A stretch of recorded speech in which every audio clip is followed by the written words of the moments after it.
Have you ever wondered how stress affects your body? Most people believe that stress is just a feeling you get when your kid is screaming in your ear. However, stress is more than that. In fact, it's the start of all disease processes. The basic definition for stress is the body's response to a stressor, such as an environmental condition or a stimulus. But there are actually 3 different types of stress. There is chemical stress, physical stress, and emotional stress. The first type of stress, chemical stress, comes from what we consume. You have probably heard about certain things you consume, like soy and coffee, being bad for you. But have you ever wanted to know why? We've been told soy is a health food by advertisers that claim foods such as soy milk and soy protein are good for you. Unfortunately, it's not that simple. Soy isn't necessarily bad, but in its non-fermented form, which it almost always is in, it acts as the estrogen hormone. An excess of estrogen in young men can cause breast development and have sex drive and performance problems. Even women who naturally and regularly produce estrogen can have abnormal menses, weight gain, and fertility problems. You might like having a cup of coffee or several a day, but when compounded with emotional and physical stress, your adrenals, which produce essential hormones, will function inadequately. An occasional cup of coffee is beneficial, actually, but when you add in the other stressors like bills, your spouse, kids, work, your boss, your adrenals sometimes get overstimulated and can lead to adrenal fatigue. Soda, another popular example, has absolutely no nutritional value. An average Coca-Cola has 44 grams of sugar, whereas the average person only needs about 25 grams of sugar a day. Too much sugar can create a stress on the body which can result in inflammation. While the body's inflammatory response is a necessary function, you will learn in an upcoming lesson why chronic inflammation is detrimental to your health. If you tried to make a smarter choice by going with diet soda, you're dealing with very toxic artificial sweeteners. The chemical aspartame, for instance, has been linked to the neurological problems, diabetes, weight gain, headaches, dizziness, and other problems.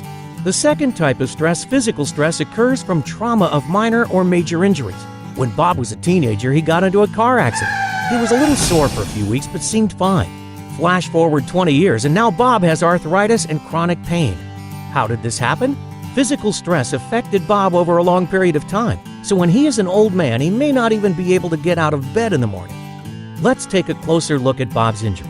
Bob is riding in his car and all of a sudden injures his lower back. The body's superpowers are kicked in, and Bob's inflammatory system is started and sends all the body's focus and energy on his back to rescue it. His adrenals produce more cortisol to help deal with the pain, and Bob is thankful because he has such a caring body to help him out.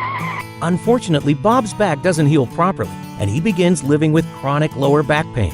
The body continually responds by diverting resources to deal with this pain. Poor Bob, all of these years his back has been hurting him and his body's been giving energy towards this pain, and this creates a huge stress on his body. Food doesn't get digested very well, disease isn't fought off like it's supposed to, all because Bob doesn't have the energy distributed correctly in his body. Emotional stress, the third type of stress, is everyone's favorite to talk about. This is what you're talking about when you say you're stressed out over something. Emotional stress is the presence of anxiety, of a depressive mood, or conflict within your mind.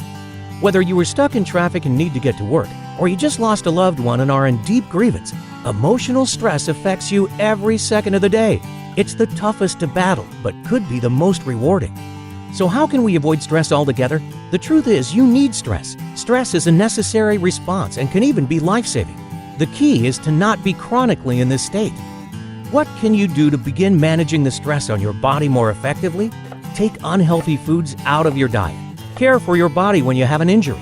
Work out and strengthen those muscles so they'll be able to perform when that saber tooth comes running at you in life. And emotional stress. How can we learn to cope with all life throws at us? There are plenty of personal things you have to manage in your own life. But one thing we can take away right now is oxytocin. This little hormone is actually released when you have human interaction and is nicknamed the cuddle hormone. Oxytocin is produced when you have positive physical contact with others. All you have to do is give someone a hug, and you could help blood vessels relax and regenerate your heart. So get out there, meet people, don't get eaten, and try not to stress.